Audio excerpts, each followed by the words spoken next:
Hari Om, Hari Om. There we are again.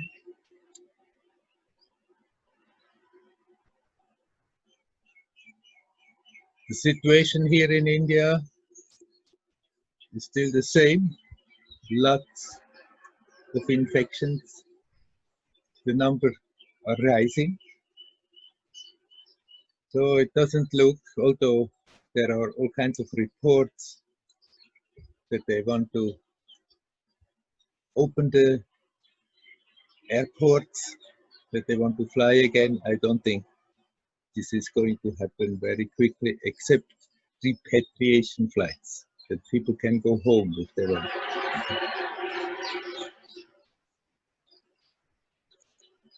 So we keep on connecting in cyberspace. Is there anyone who would like to come in? Please turn on your microphone and your camera and come in. Hi Werner, it's Udi. Hello, Udi. I jumped in and I hope that you are doing well. And probably India and Tiro is very precious for all of us here in the meeting. But I want to start with something that is not so simple. Yeah. Which mean the feeling I have experienced in the last. Oh, Udi, you are breaking up. A loss of a very person, and I wonder.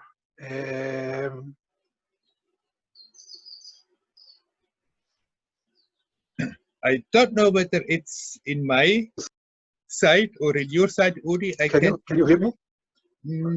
Parts. It's not connected well. Yeah. Well, let me see how it is here. No, it looks okay here. So there is a problem on your side. Oh.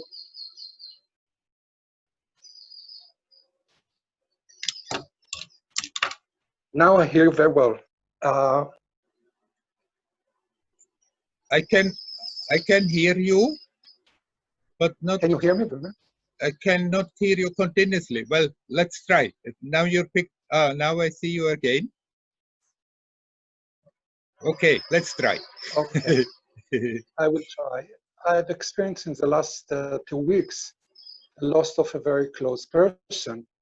Yeah. And it's raised me the question how I should interpret the feeling of sorrow and the feeling that something become empty, knowing that the person who left the place is not suffering anymore, and the sufferer is probably inside of me, and also the knowledge that the missing is between me and myself.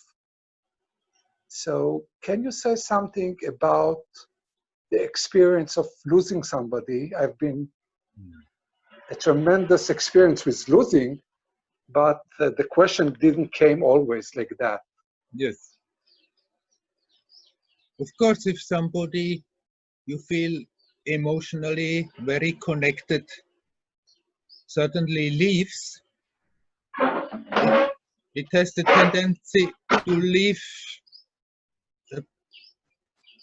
Of course, it cannot really leave a void in yourself, but a void in the mind, a void in the feeling. And naturally, there will be sadness. If you know somebody close to me, we could communicate when we wanted, and now suddenly this connection, this connecting communication line is not there for good, at least for this lifetime, then it's a natural reaction that there comes sadness. Don't fight against it. But sadness is not a bad emotion if we are not being pulled into a depression because of it. If we are not pulled into self-pity. if we are not pulled into that black hole where we start to think, oh, it's terrible, and really after a moment in that, there is already forgotten why really that sadness is there, and we feel just sorry for ourselves. That we can avoid. But otherwise, let the sadness come. Let it be there. If we don't resist sadness, it's not a bad experience. If we can accept there is sadness for some time, consciously experience that sadness, relax in that sadness, then it can become a very broadening experience. It can become very vast instead of getting small and poor me, poor me, poor me. Now, for the person who left, you can very well just send them your your best feelings, your best wishes, but let them go. Don't try to hold them back, but wish them well for whatever journey they are on, wherever they are going. As you said, the suffering is not between you and that person, it's between you and yourself. But if we are not resisting against the sadness, if we are not getting overwhelmed by sadness, if we are not getting into that self-pitying space, then that sadness doesn't make us suffer. That sadness can be a very rich experience.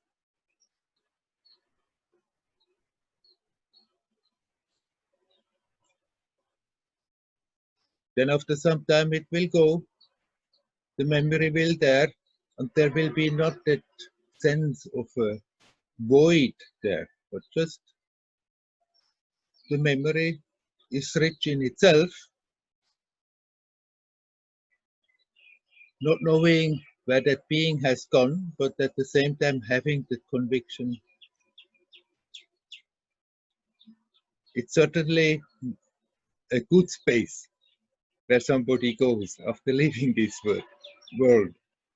So there is no need of grieving for them. And our sense of loss will very quickly disappear if we are not clinging to it. If not one part of the personality wants to hold on to it and wants to think, I'm a poor fellow because it happened to me, a tragedy, somebody close to me has gone.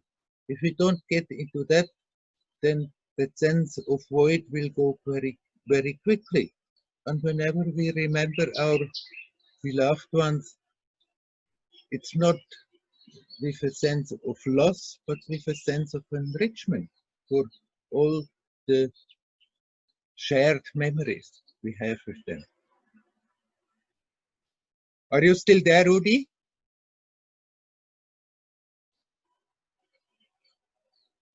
Udi, I don't hear you. Now you hear me? Now I hear you. Yes. So you mentioned memories. Have you heard all I said? Memories. Have you heard me talking? Yeah, I heard you. Ah, But okay. in your last sentence, you mentioned memories. And Yes. memories is not a story. Memories are about the story. They are not wrong if we don't get lost in them. If we are here now, and there comes a memory up, and along with the memory comes a nice feeling, then you are here now experiencing that nice feeling. Then the memory can enrich the present moment. It's only when we get completely lost in the story and forget about the now, then somehow it's pulling us away from truth. But if you are aware here now, okay, I'm remembering my friend, I'm remembering a lot of wonderful things we had together and the emotions that come up with that and consciously experience them now. It's not in any way escaping into the past, but here, now, with the enrichment of that memory, your present experience can be enriched. Yes, but when I, as you suggest us, to look for the center in ourself, where we Yes. feel that we are centered, then I can find myself even physically moving between heaviness and a feel of free, of being free. But Yeah. this fluctuation is sometimes hurt. Yeah. Because you have moments when you are detaching and then it's pulling you in the old pattern how we are functioning, and that feeling may sometimes be quite hurtful and sometimes a bit frustrating, but if you keep going then this will gradually cease, and then you don't feel that there is something wrong putting the attention from one level to another and back. It can be done very playfully without any hurt.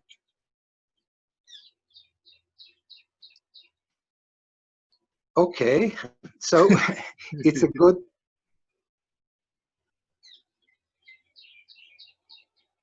I'm not hearing you again, Udi. I'm very sorry. I just heard the okay, and then it's cut again. That it's work, because again some conflict between being and between moving from the now backward to the story, to the place where I feel missing something, and probably time will help me, but again we're living in this present moment. Yes, I didn't hear all. That the first part was a bit cut, but I think I got the gist. I mean, I'm always urging everybody, be here, be now, be in the timelessness of the present. But at the same time, within time and space, the story goes on. So we can, at times, totally zoom out of the story and just be and forget about the story. But then at other times, the attention will come back. And you can learn more and more in spite of being active, in spite of being aware what's going on, in spite of then dealing with memories and with ideas what I have to do tomorrow, you can still be in the present and still be aware of that aspect of you that is not affected by it. And the more you can get rooted in that, the less you find it any difficulty with dealing with this relative world and all that comes along with it.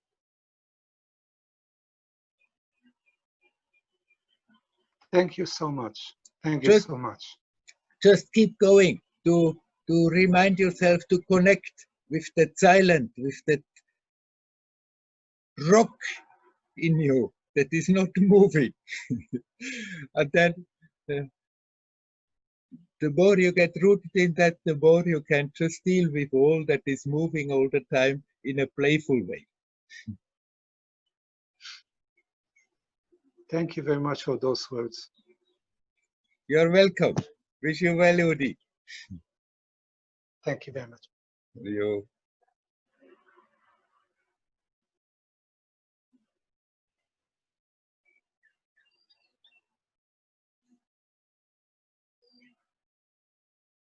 Is there anybody else who would like to come in? Please come.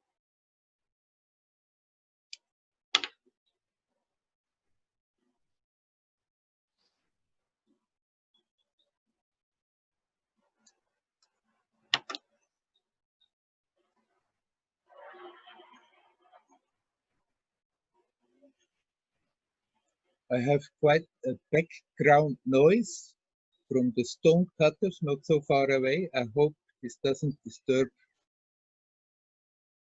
what you are hearing. I think it's shielding it because it's behind me and the microphone is right here. And then Zoom also tries to cut out some of the background noises. Anybody would like to talk, please come in.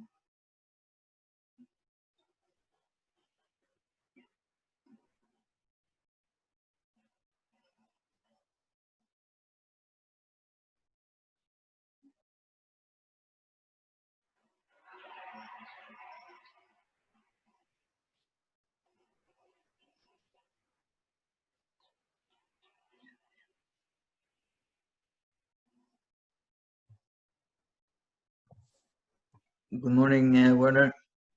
Hello, Klaus. Maybe you can help me a bit about mental fatigue.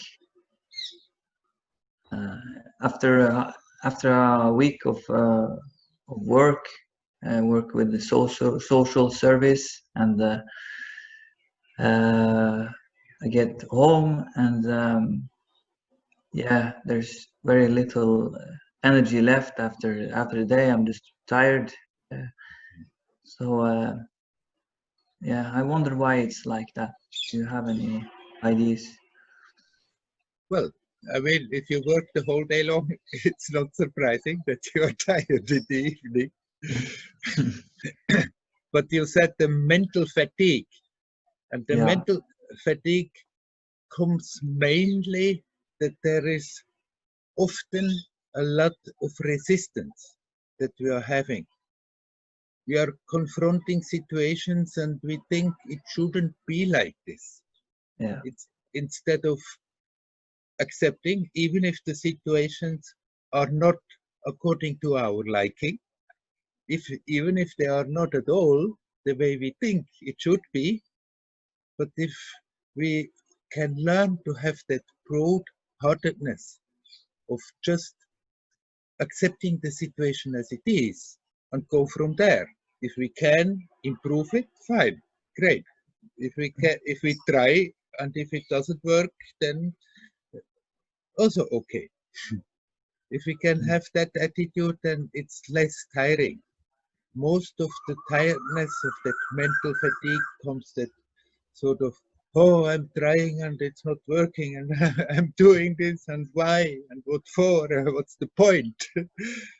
Then accept that, okay, you are at the right time, in the right place, and it's the challenge for you to, as unconcerned as you can, as unattached as you can, just do whatever is needed in the situation and then accept whether it's working out or not. The more you have that attitude, the less you get that mental fatigue. But then, right, in the social work, then you will, of course, often confront situations that are not nice. And if you let yourself emotionally being pulled into them and depressed by them, then this is really using up your energy of the day.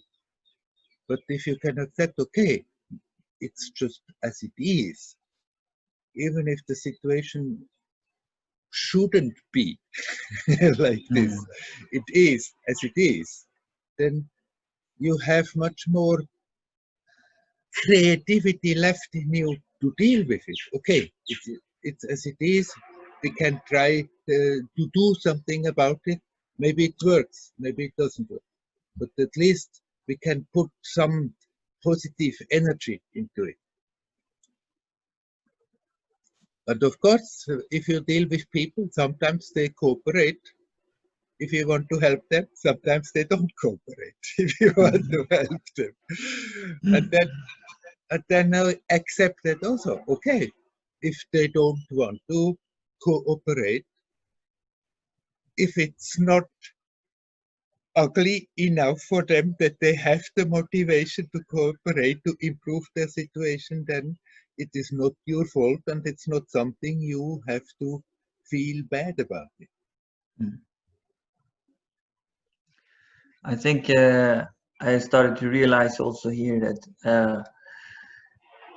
I used to work with football and being a football coach, and also going to work, always trying to be as effective every day as I could to get the results, to get the performance. And Yeah. now when things are slowing down here because it's summer and it's not so much to do, I get like really restless and almost like afraid that I'm not efficient enough.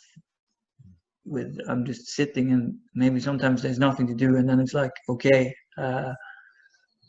yeah, it's maybe strange to hear, but it's a very strange transition that, oh, suddenly there's nothing to do, and it feels, because I feel like it's my duty to be efficient when I'm working.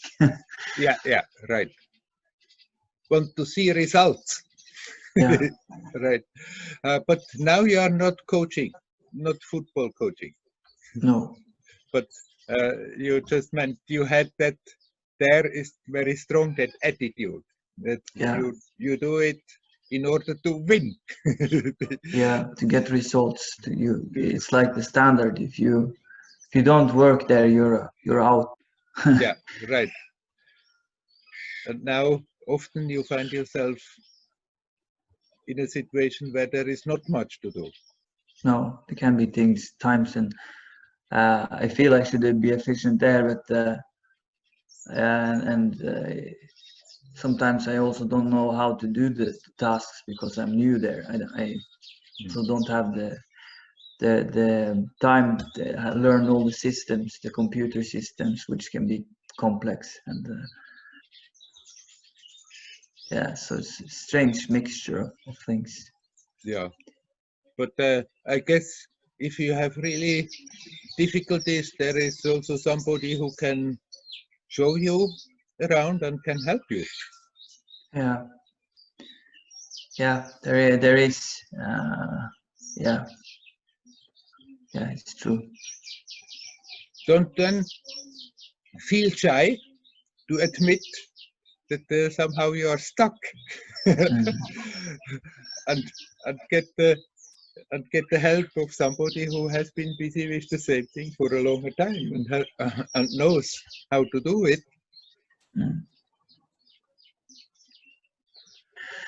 Yeah, I just still really feel like it's a calling of accepting the whole situation, like really accepting what is in front of me, and that there is also times when there is not so much to do, and times when there's much more to do, and also that maybe that role of playing a social role is and how you should behave and how you should be in front of others is also something I get more and more conscious about, how it plays out. And yeah, it really helped last time you were just saying that, okay, take 1 hour and just do nothing, and my sleep came back. So it was fantastic, because I just stopped doing things, and I could actually observe that the mind was just slowing down and the pace is dropping, and it's like you can even watch the fan start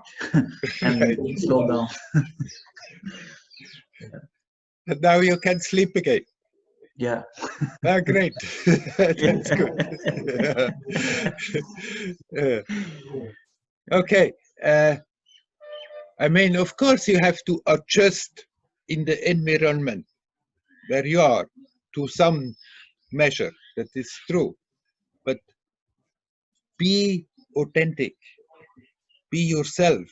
The more you are natural, the more you relax into being yourself and authentic and natural, the more spontaneously you adjust to whatever situation is there. And even if you behave sometimes a bit funny for others, then they will be okay with it. as long as you feel good and radiated good feeling. Yeah. If you are too much afraid, oh, how do I behave? What do they think? Then that in itself blocks and takes the energy, that fear. So then don't take it so serious. Be more playful about it. And if sometimes you do some things that everybody thinks of you, so what? Then have a big laugh with them. Have a big laugh about it. So what? Yeah.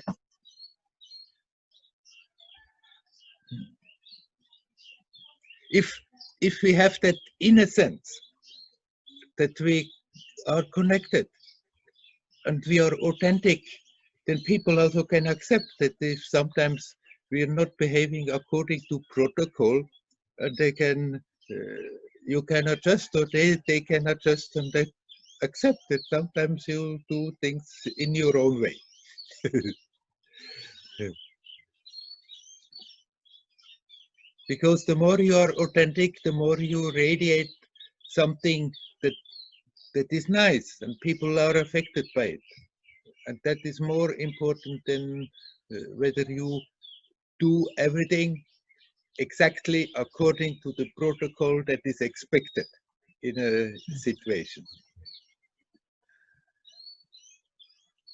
Yeah.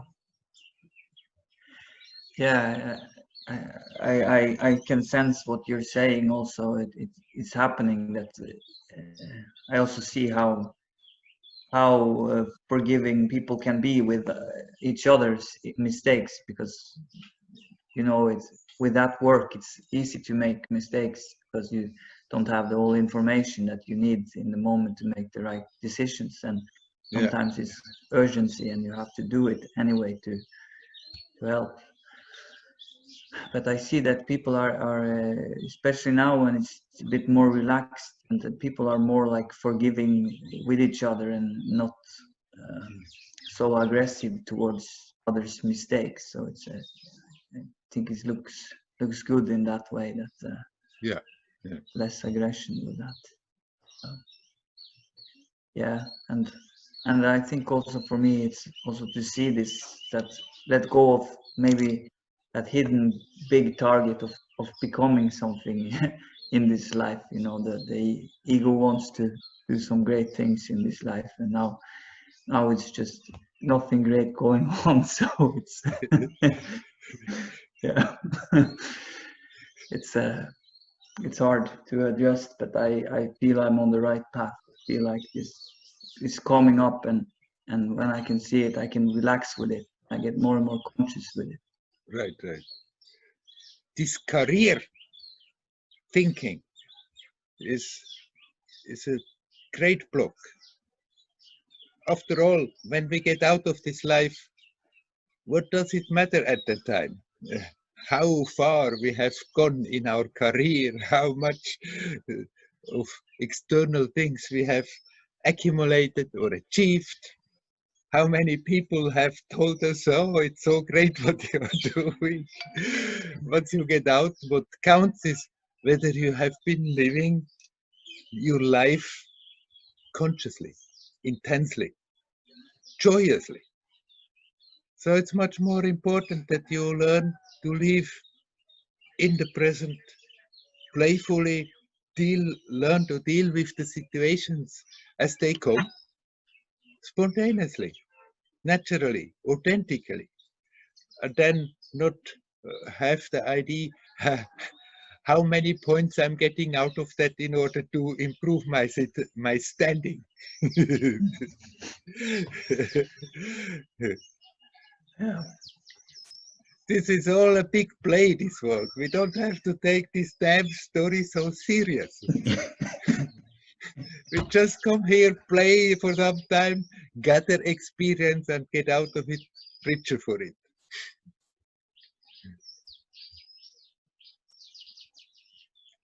And the more you can have that playful mood, the less you will feel that mental fatigue you have told about in the beginning.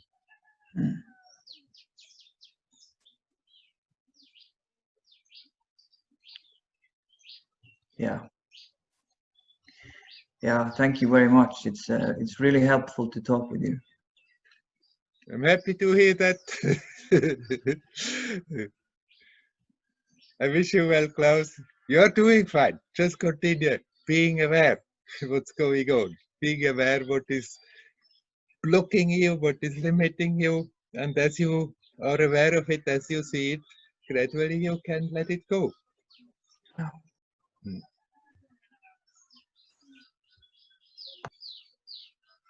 Okay.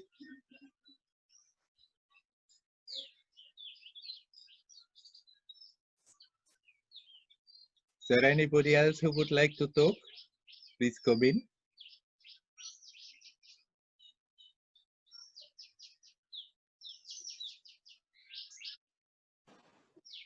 Hi, Werner. This is Kirsten from Copenhagen. Hello, Kirsten. Hey. Hi, good to see you. I couldn't be online for some weeks, but I was following on YouTube. So it still feels like being connected. It's very nice. Ah, nice. I have a question, and in a way I have already asked it before. And it's connected to what you were just talking with the last person about. And for me, it's a little bit the opposite because I mean, I was never really concerned about a career. It just work happened, money came, and no big thing. And then some years ago, though I had tried to avoid it for many years, I became the leader of one of the oldest yoga schools in Copenhagen because it just seemed that life was kind of pushing me there. Yeah. And then under the lockdown, I was so relieved that I had a break. And now it's like, I mean, I think I'm sitting a little bit between two chairs because I'm still running the business, but it's like even the smallest little thing I have to do, like to make a telephone call, to call in the board, or little things, I just keep on postponing it. I just enjoy so much to be in the garden and look at the flowers. Yeah. So it's this dilemma. I feel it's my dharma to do it, but then there's some resistance there to actually step into it. And then it becomes a burden. You feel it's a burden. It's more that it's like I'm avoiding it all the time, and that kind of blocks some energy. That when I think, oh, I have to call this person, and then a day later I didn't call this person anyway. Well, since you see the situation, you see where actually the problem is, then you can also make that intent that, okay, I'm just doing it differently. When I know, anyhow, I have to do this instead of postponing it, when it's coming to my mind and I just do it. And then it's out of the mind and you can go back to your flowers and your garden. And otherwise, you keep it in mind and it's there and disturbing you, and then somehow it's a conflict. Or if you don't want to do it anymore, then you say, no, finished, I have had it, somebody else can do the job. But as long as you accept that, okay, it seems to be your dharma, that you are there and you do that job, then just to make it easier for yourself, learn to not do it the way you're doing and you don't like that you're doing it in that way, because otherwise somehow it's always pressing on you. You just, when things come to the mind, even if the habit is there, you postpone, then at that moment you say, no, I'm doing it different. It comes to my mind consciously. It comes to my mind and now I just do it immediately, then I'm at peace again about it. Sometimes I know you're right. It helps to hear it. Sometimes it's very, very useful when we see certain patterns, then on purpose, consciously just not do the things according to our old conditioning, our old pattern, but do just sometimes the opposite. Mm. Don't think that it's your heavy duty now to do it differently, but rather accept it as a challenge to learn more about yourself. Then, okay, challenge yourself that I can do it differently instead of always doing it that way. And after that, I'm not happy about it. Now, when things come up, I just do them. I simply do them at that moment, if possible, or the next moment when it's possible. And then you see things. After all, you are not spending more time if you do it like this, and you have much more time where you just can relax, because then it's not always that thought, oh, I have all these things which I haven't done and I should have done. Exactly.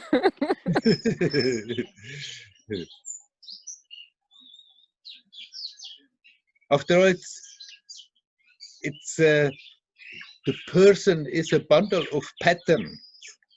The person is that role that we are playing, and certain habits, they are fine, they don't disturb us, and certain habits, they are always disturbing us. They are always somehow creating a discord, a disharmony in our own mind. And those patterns, we can just say, okay, I've played the role till now like this, but now I can change the role. You are at the same time the actor, and you are also the author of the story. So you just tell yourself, okay, I'm doing it in a different way. And when you become aware, I'm in the old pattern, there is something in my mind and I keep on pushing it away. The moment you become aware of it, then you say to yourself, okay, right now I'm doing it. That's a good advice. It's not even difficult. We just have to make the attempt in such things. And then you will be surprised to see how easy it is.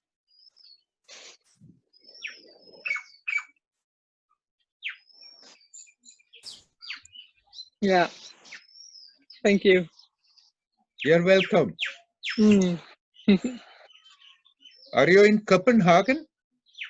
Right now I'm in the countryside, a little north of Copenhagen. I see. Yeah, but otherwise, soon when the center is opening, I will be in Copenhagen. Copenhagen, yeah. Yeah. Okay, yeah. Wish you well. Good luck with Thank it. You. Thank you.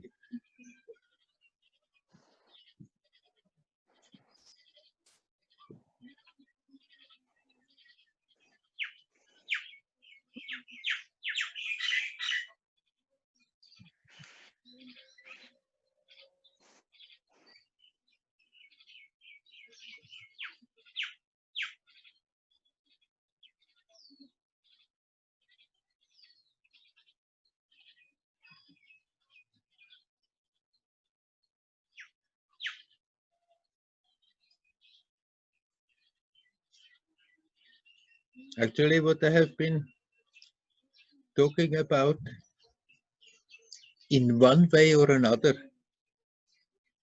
that is always the story, that we identify with a certain way of functioning and then say, that's me, that's how I am.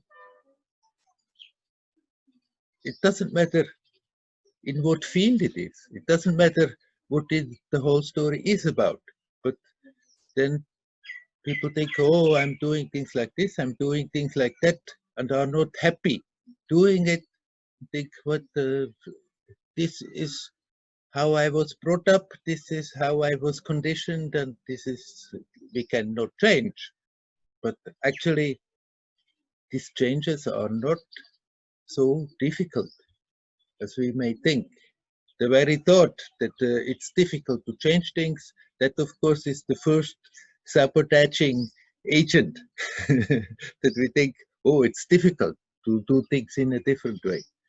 But when we see patterns, when we see certain ways of functioning and we don't like it, the very intent not to do that and the willingness, okay, I'll try, instead of thinking, ooh, this will be very difficult, this will be very heavy work to change things, but rather, okay, let me pick it up as a challenge in my story to make my story a bit more juicy.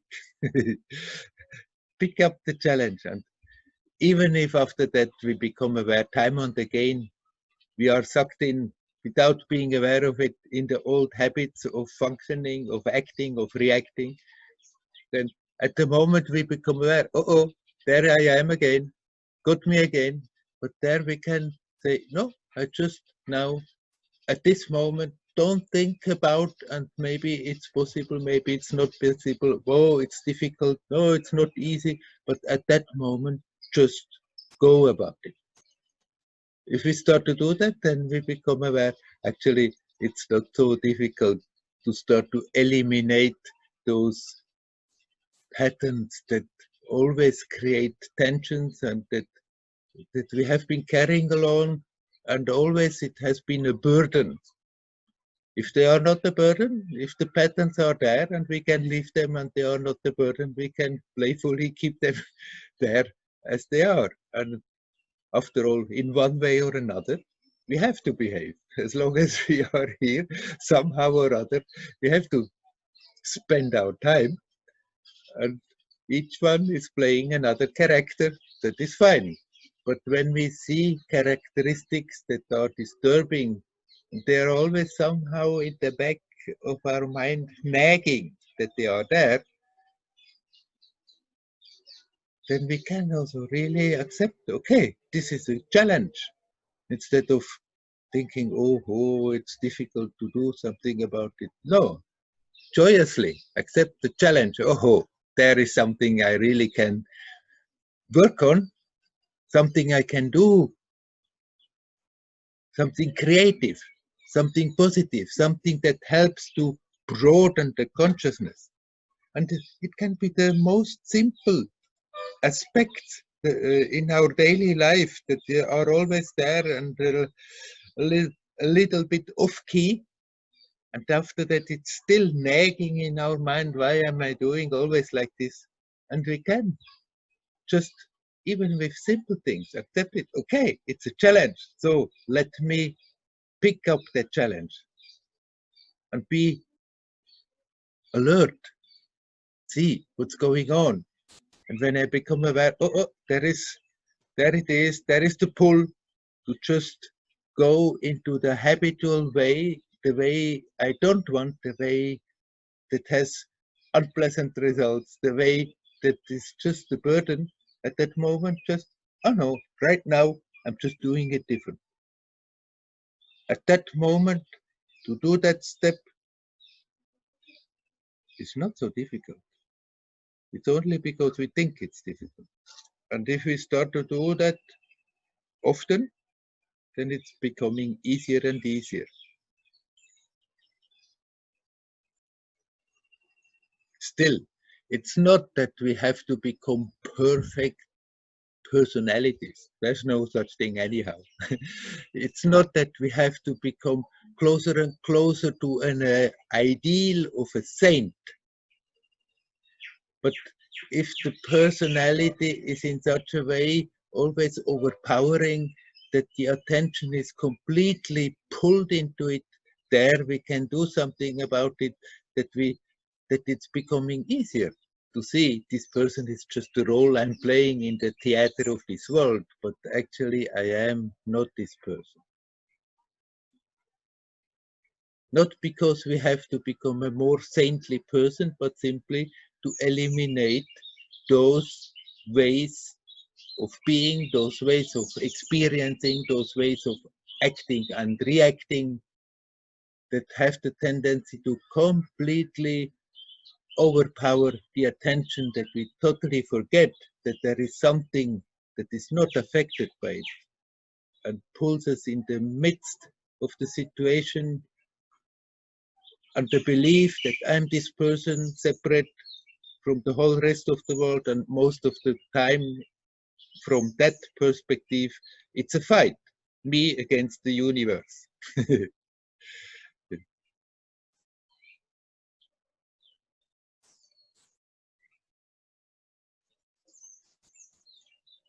Is there anyone who would like to come in? Please come in. Yes, hello, it's Manuela Hello, Manuela, from Berlin.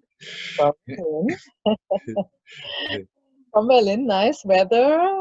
It's good time to sit on the balcony. So, Looks like, yes. yes. Yeah, actually, I mean, I asked you a few times about it, but I'm still struggling with it. I mean, how can I explain? For me, there are two boxes. Let's say there is the box with everything is consciousness, and I have moments I'm totally clear about it, and can see that life is unfolding itself. And then there is this box with my mental training, and actually I wanted to give more seminars with this, more talks with it. And I still ask myself, does it make sense? And I ask myself, who or what is manifesting, creating, changing patterns? So there is a force in my mind who is still able to be a doer. So I'm still busy with this doership. Who the fuck is manifesting and creating and changing patterns? Or what the fuck is doing this? And actually, because I have these two boxes, and the two boxes doesn't fit together. So I'm quite struggling also with giving these kind of seminars. But on the other hand, I like to do it, but somehow it doesn't really make sense because I'm not really clear. What is the doer? Is there a doer? Is consciousness just manifesting? I don't know. You know, did you understand what I wanted to say? Or Yes, yes, yes. It's the old question that comes up again and again, and not only with you, but with many people, and especially in the context with the modern Advaita teaching. This comes all the time because there is always the teaching now. You are not the doer. Everything is happening all by itself. Don't do anything, because if you do something, you are strengthening the ego. Look, that I am a doer, the doer is a concept. But I am not the doer is also a concept. Sometimes it may be very useful for some to focus on I'm not the doer and learn to let things just take their course, just the things just going on. But it's still holding on to a concept from the opposite from I'm the doer, I'm doing this, then just I'm not the doer, I'm the observer. It's letting that go. It's not that you finally, your question, is there a doer, or who is the doer, what is doing? You are not getting a final answer to that. You come to a point where the question disappears because it doesn't matter anymore. Simultaneously, you can do things at the same time, you can let them happen, and you are aware there is an aspect in you that is not really involved, no matter what. As I said just before, somehow or other, we have to spend our time. As long as you are here, appearing in a human form in this world, somehow or other, you have to spend your time. And if you spending your time with giving seminars, how people can maybe improve a little bit how they deal with themselves, then yes, wonderful. Why not? But you know, still then I'm teaching there is a doer who, yes, a change with energy things, or change patterns, or change neurological things in the brain, but it's still on a relative level, you know? And Yes. somehow it doesn't really fit together for me. Yeah, it's only a contradiction if you create a contradiction in your mind. I know, but Right, somehow it's still there. So, I mean, you know, I asked you a few times about it. right. And it's But really, I walk towards a black door and the door is not going to open and where it fits together, you know? yes, but then you are dealing with people on a certain level in consciousness, and they have the certain problems in their life, how they are dealing with themselves and how they are dealing with the circumstances. And what you are trying to do, what you are teaching them, is helping them to deal with the circumstances and with themselves in a way that it's getting a bit easier. And for many, this has to be cleared up to a good extent before even the idea can come that, okay, maybe all this is relative. I'm not really that person. That person has to already feel a bit more at ease, at peace, until such an idea at all could get through to that being. So accept that you are doing the work on a certain level. So fine. If you can help other people to make their life a bit easier, then that's true. That much is true.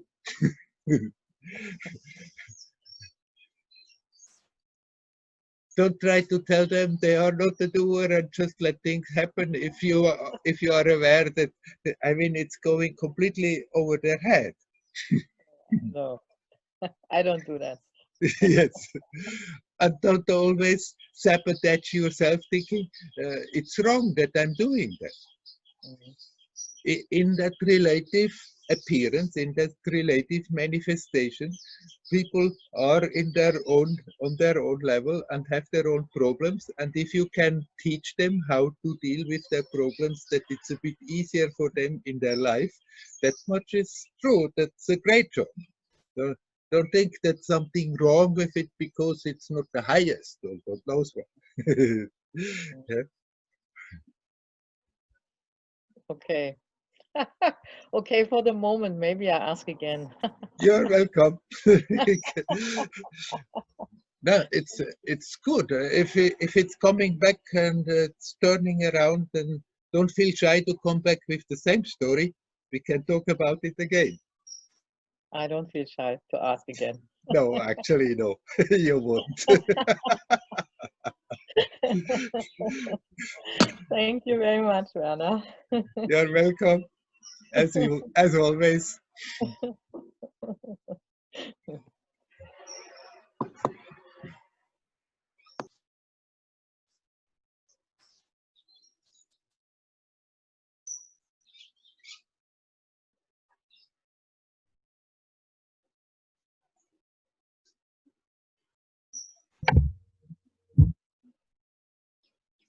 Hello. Hello, I see a name, Anita. Ah, nice. There you are. Hello, Anita. Yeah. Hello. Seems to be the day of career questions. For me, it's like I feel like a dissatisfaction, like a current, something. Yeah, like you said before, something nagging all the time. And if I look back in my life, I always had something which is, not perfect or not good enough. Not good enough. Huh? Yeah. So I guess it's a trick of the mind because now I don't have a job since actually I came back from Tiruvana, Malai in 2015, where we met also. I was doing a yoga teacher training. I asked you also something about that. And anyway, I came back and just nothing is happening. You know, I'm without job since 5 years, and I mean, I'm not like it that I'm complaining all day and suffering. I'm enjoying my life, but something in the background is always, so I'm not really relaxed with the situation like that, to be on, you know, social health and government health and so on. Yeah, so then I think the spiritual life is for me the most important one also. So it's also not really that I have an idea what kind of job could I do, you know, because it's, I don't know. Are you teaching yoga now? No, no. I mean, I did a little bit, but then I had a problem with my neck.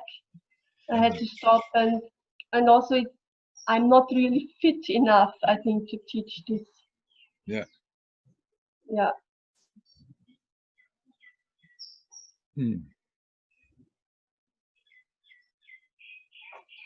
Now you don't know really what to do with yourself and where your life should turn. Yeah, or how to make a living, to be, you know, responsible for myself, to make my own money and not to be dependent on myself. Right. I mean, I do like mantra singing. I love to do that with people, but it won't, you know, make an income. Yeah, right. Yeah. Oops. Somebody is interfering. I think it's Redef. Please turn your microphone off. Also. Anita, are you there? I'm here, yeah. Yeah, yeah.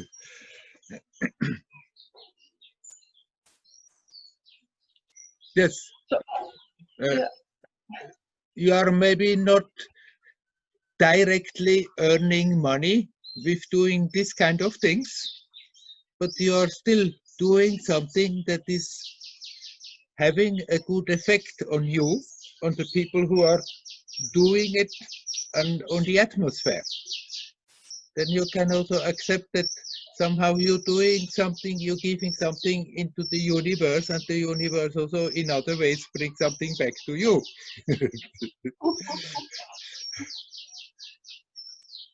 I'm not going to coach you now what kind of job you should try to do to earn your money, but you can just be open for it. But at the same time, do these kind of things you just said.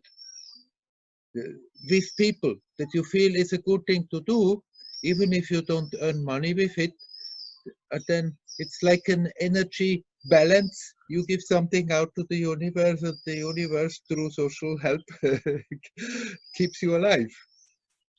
But if you get the chance that you can earn money in a way that you feel it's a good thing to do, that you don't resist and think, no, no, no, I don't want to do it, I'm just doing it for the money, but something that you can playfully do and you like to do it, and at the same time it brings you some income, then if the chance comes, then you can grab it.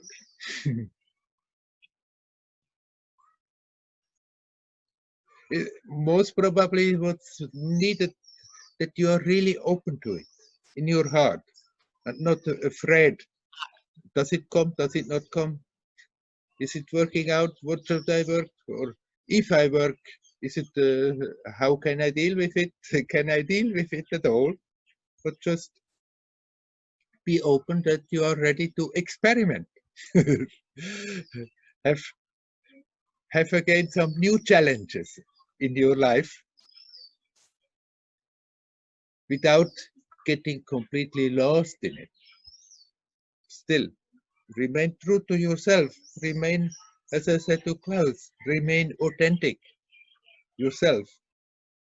And if in that authentic way you can find something that you can do and earn a living, so much the better. If that openness is there, it's like you are attracting it. But if you hesitate in yourself whether you want really or whether you're afraid, or if you are afraid and think, okay, but if I'm starting something, then maybe I'm not. Then the thought, maybe I'm not good enough. Maybe I can't. Maybe this. Maybe that. If you bring a lot of resistance like this with you, then nothing is ever working out. But just That's how it feels like, actually, that I'm hesitating a lot. I have many ideas. I'm very creative, and I know I could do a lot, actually, with things that I love to do.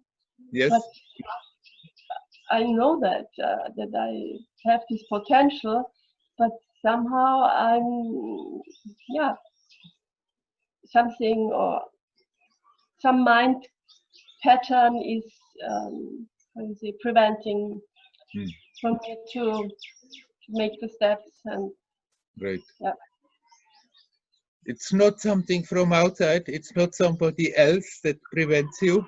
That no, sabotage is coming from your own mind.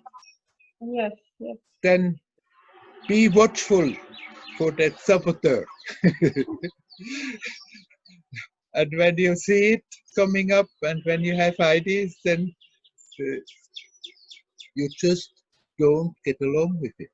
You say, no, and it doesn't matter. Let me just try something. And it doesn't matter whether it's then fantastic or not, whether I'm then perfect in it or not, whether the outcome is now really good or not so good. What does it matter whether we are always having a success with what we are trying? It's the trying that matters. It's the creativity that we feel and let flow through us and manifest that matters. And sometimes it's manifesting perfectly fine, and sometimes it's manifesting not so fine. So what? So don't let yourself be handicapped by the fear of not being good enough if you try something. This is still totally out of the identification. I'm this person, and since I'm this person, I must have a good appearance so that other people think that I'm a good person, I'm a great person, and I'm getting that kind of feedback.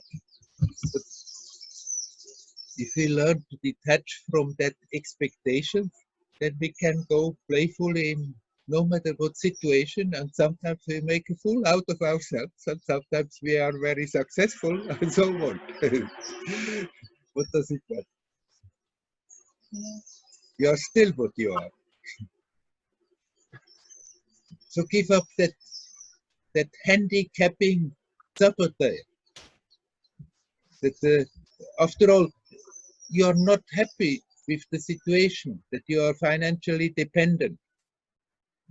So then change something about it.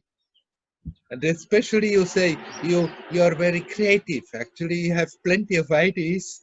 Then don't let yourself be stopped all the time by the idea. Maybe it's not good enough what I'm trying. yeah. And even if you have some failures, that you try something and you don't get a penny out of it, so what?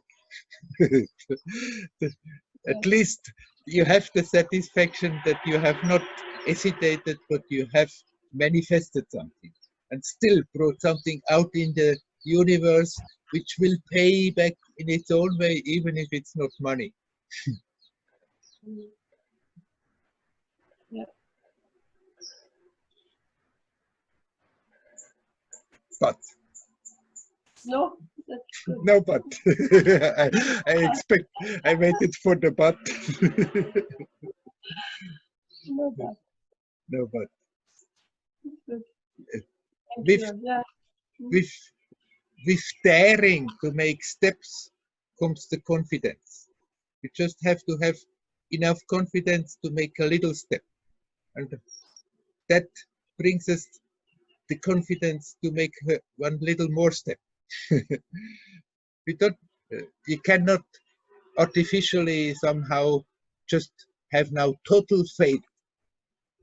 That's a good idea to have that, but You cannot just decide, now I have total faith, everything is going to work out, it's working out right.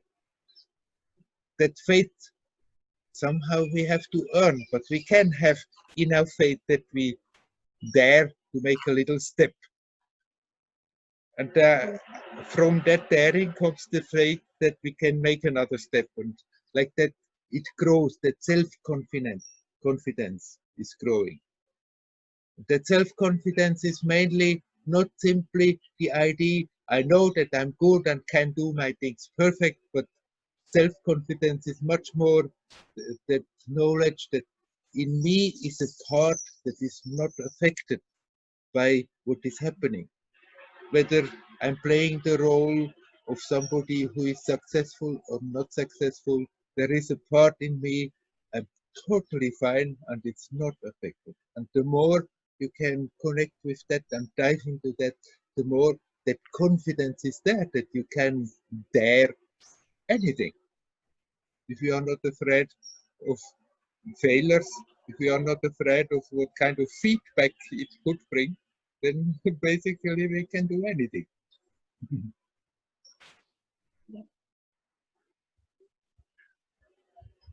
All right. Okay, Thank you. wish you a lot of courage. Thank you. Thank Hari you. Om. Hari Om. Arium.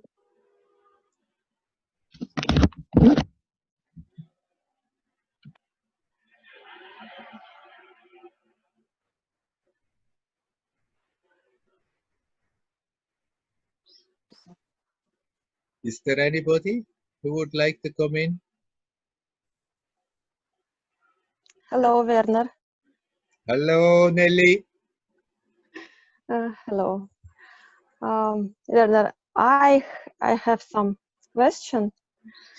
I thought I thought about some patterns in relationships, and I came to some conclusion, and I would like to know your opinion. As I understand, when two people are independent and Oops. hello? Oh, Dial, you are interfering. It's sabotaging.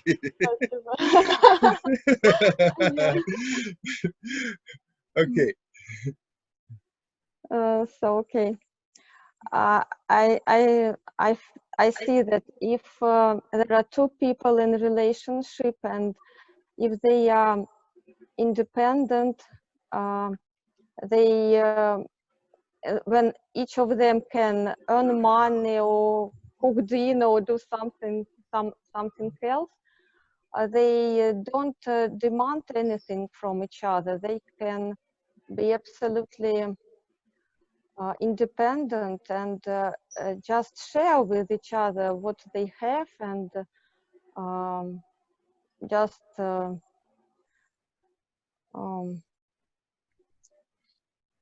so don't demand anything from each other and they can be happy enough in this relationship when they just share and do some presents to each other and don't expect anything from each other.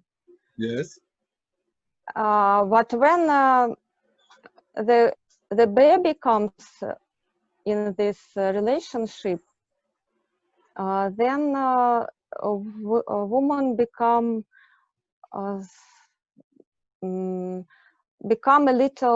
more dependent in this situation, as I understand, because she has to take care of a child.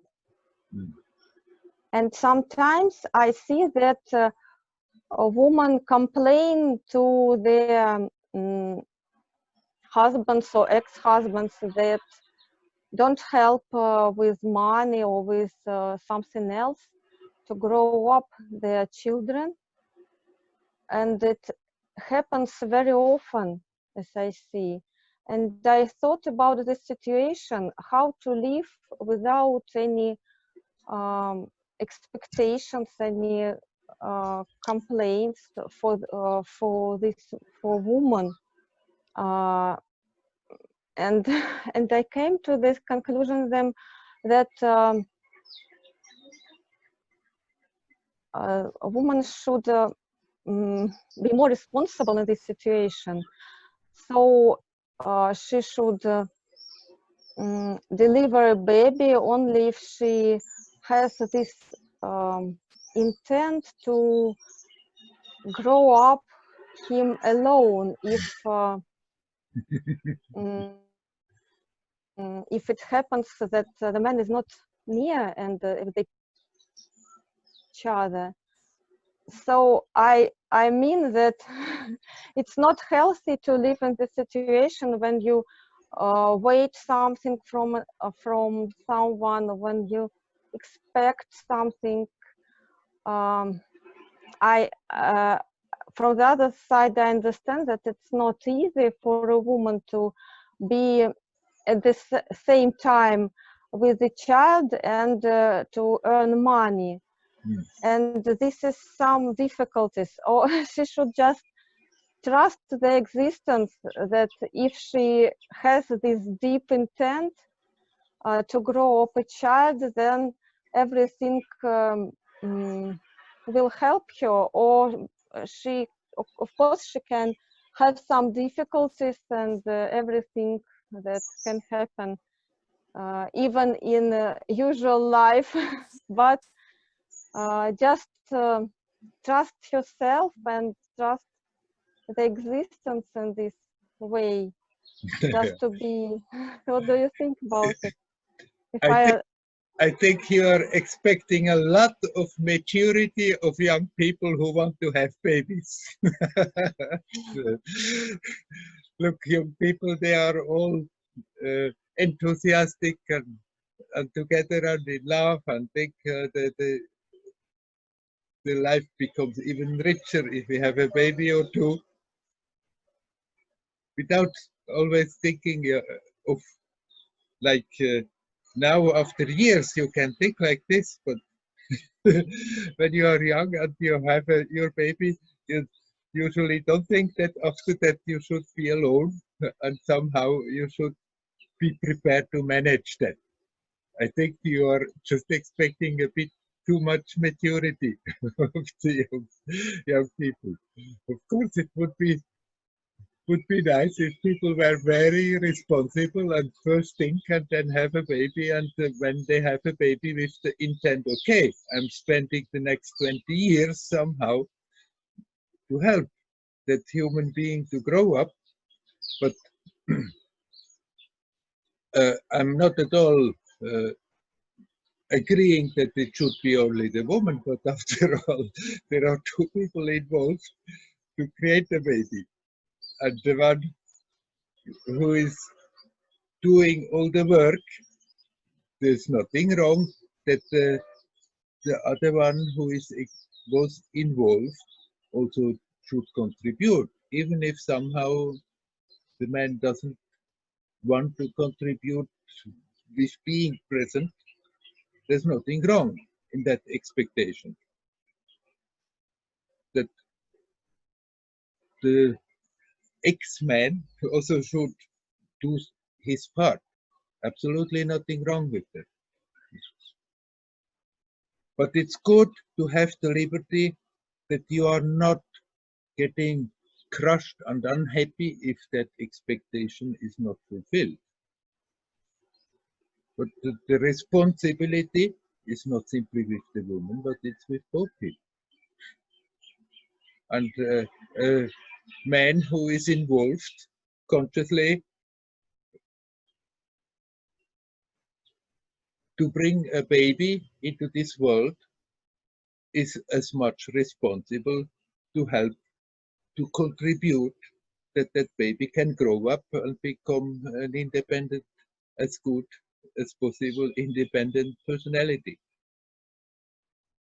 I don't think that your idea that the woman should just take the responsibility and prepare, I'm doing that all by myself, and that's that. I mean, now there are many women, I hear, I didn't know that until recently in the West, in Israel, many women, they want to have a baby without wanting to have a relationship from the beginning. Okay, they decide I will be with my baby, and they somehow arrange themselves. But couples who are having babies, they are both equally responsible, and I do think that both should contribute in whatever way they can. And if the other person doesn't want to help, then you have also a right to go and sometimes kick him a bit and say, hey, come on, do your part.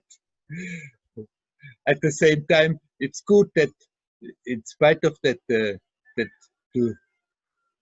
the one who has the baby, be it the woman or the man, it can also be a man who has alone the baby, and bring the one who has the baby, that they are capable to be independent and not depending necessarily that the other party is also contributing, but at the same time they have the full right to expect and to ask for it.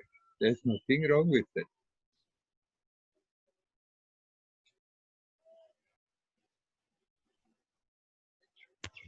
Yes, I understand. I agree with this, that two people are responsible for a child and should contribute. But the situations happens very often when man doesn't want to help and doesn't want to contribute, and women suffer a lot and become angry with this, and they live in complaints. Yeah. That it's very, they feel themselves very unhappy in this situation. That's why I thought about it, and because to live in this situation of complaint is not good. Right. That you are perfectly all right. To live in a situation of complaining about your life and the situation all the time is not good. But it's not that you can then just make a standard situation and think you can plan it out in a way that after that you don't complain. But whether you're complaining about your situation or not lies with every individual. And even if the situation is unjust, we can learn in an unjust situation to accept and make the best out of it and not complain all the time. But it's mainly the mental resistance that is there to accept, okay, the situation is as it is. The other guy doesn't want to help. That doesn't mean we have to accept an injustice without doing something about it, but still accept the situation is as it is, and maybe you can do something about it, that you do get more help, but at the same time also learn to deal with the situation without getting that help, without always thinking it shouldn't be like this, it shouldn't be like this, without complaining all the time. The suffering comes out of that resistance and not really so much from the situation. Difficult situations are difficult situations. Okay. And it's not easy always to deal with difficult situations, but the suffering is not really coming out of the difficult situation, but mainly because of the mental resistance that it shouldn't be like this, it shouldn't be like this. If that thought, if that feeling is there eating up a person all the time, then that is a hellish way of existing. That is really suffering. And there, in order to get rid of that suffering, one has to learn not to do that anymore, not to resist against the fact of the experience. And then still you can give in your impulse, your input, and try to improve the situation. By all means, nothing wrong with that. But the suffering is mainly always because of resisting. It shouldn't be like this. Yes, I understand you. It's a very, yes, very close to me. I understand. About suffering, yes, I Yes. see. I see, Werner. Thank you very much for clarifying. You're welcome. Okay, thank you.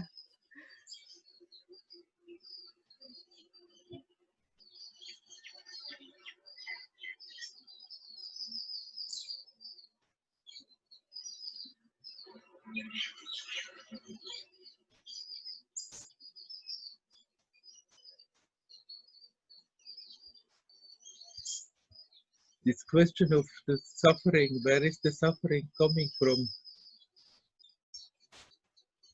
is a very all-pervading question. And how is it possible that there is so much suffering in the world?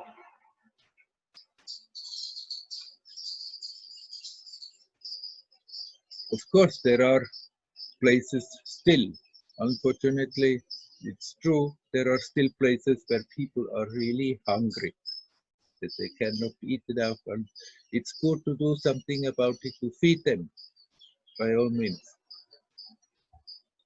But one can really live at ease, at peace, happily, with very, very little. It's always that we have ideas what should be there in life and what should not. And people have always that looking out and see that others are having so many more things they are have and so many more possibilities, and they suffer because of that. But the suffering is not really because they don't have that opportunity, they don't have that possibility, but the suffering comes out of the resistance. It's not right, it's not right, it shouldn't be like this, it shouldn't be like this. If that feeling is there, if that feeling is nagging, that is really what suffering is about. Difficult situations, of course, they are difficult. One has to do something about it. It's not easy to live in difficult situations, but if we are not continuously resist against the difficult situation, we can live in a difficult situation and be perfectly happy. That happiness doesn't come from improved circumstances, that happiness comes out of our own self.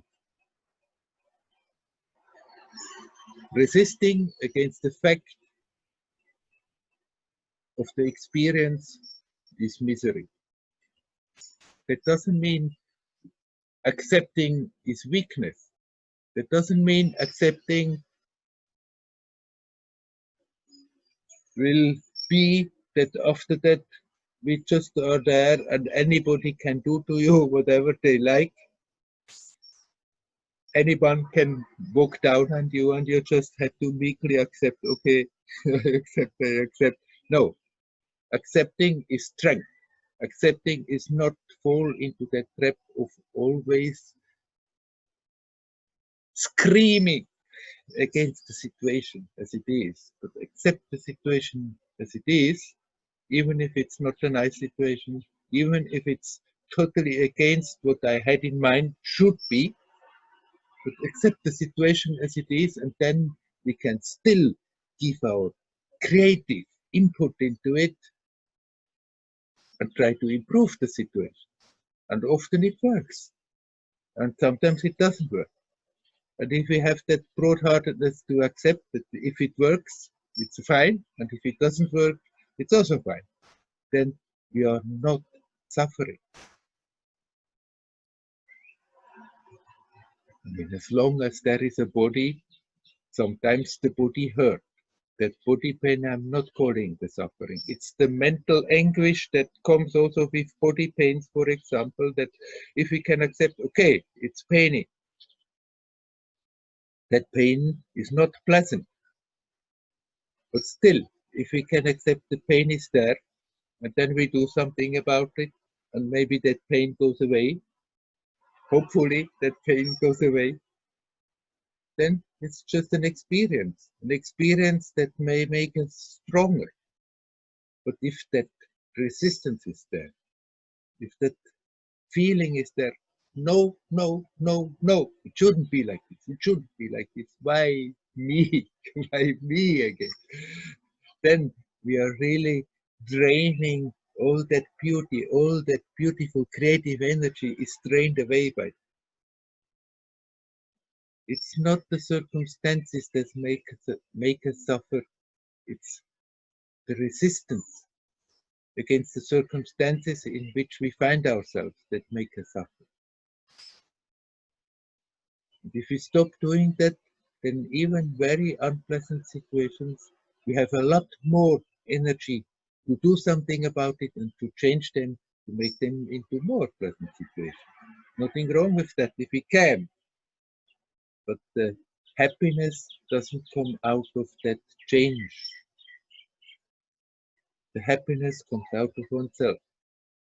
And the suffering is created by desperately expecting the happiness coming from the circumstances. And then the circumstances are not adjusting to our idea, and there we resist and resist and resist, and that is suffering.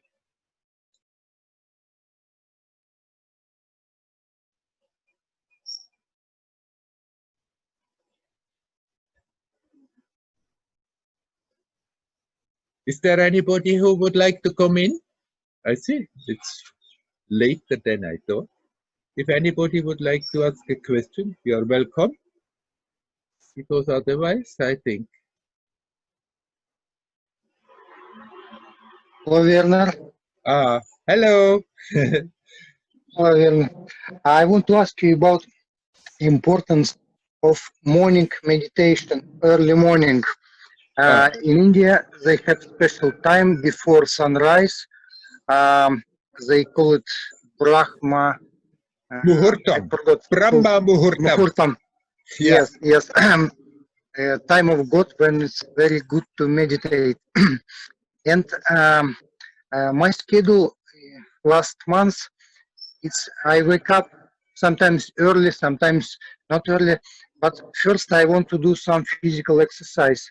Sometimes I do some work in the garden. Sometimes I do some constructions. But I not meditating very early morning. And after 1-2 hours, I do meditation, and it feels a bit not so fresh. But still, I like to do exercises first. What do you think about importance of early morning meditation? I think the early morning has become a tradition to say this is the time of meditation because usually people are less disturbed then. Early morning, it's still quiet. There less people will come and ask something from you. So in that sense, it's a very useful time that you can withdraw and not be disturbed. There is a special atmosphere in the Brahma Muhurtam, but you know Brahma Muhurtam starts at 3 o'clock in the morning. Yes, yes. But no, meditate whenever it fits you best. You can totally make your own program. And if it's much more natural for you to get up and do some exercise, be it some sport exercise or work in the garden or whatever, and then after that you feel like calming down and like sitting for meditation, and that feels good for you, then this is the right thing to do. The Brahma Muhurtam is always, because when you connect with the self, with the now, with the timelessness of the now, you are in the Brahma Muhurtam. Okay, thank you. What is most natural for you, that is the best way, and not what any tradition tells you. Yeah, because they promise some miracles if you do it exactly in this time, 3 a.m., that you will get very soon enlightened, something like this. Yeah. That's why I asked him. No. Do it as it is the most natural for you, and that's the best way to go about it. Okay. Okay, Dayal. When you were here are you still calling yourself Dayal, or is that the past? Yeah, you can call me Dayal because Nelly call me Dayal. Some spiritual friends call me Dayal. Yeah, but for my mother or some other workers, I call myself Michael. But it doesn't matter. I'm not very attached to whatever the name. But some Russians I heard in winter time when you were here, they were calling you Misha. Yes, Misha, Mikhail, Michael. Yeah, it's my Misha name. is a nice name, like a nice name for Mikhail. Misha. Yeah, Mikhail, Misha. Yes, it's the same. Yeah. I see. Oh, I see. Didn't know that.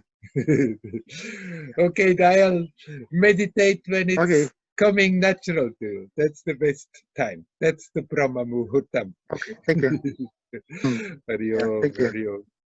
Hariom. Okay, then we'll stop for today. I'm going to stop the recording.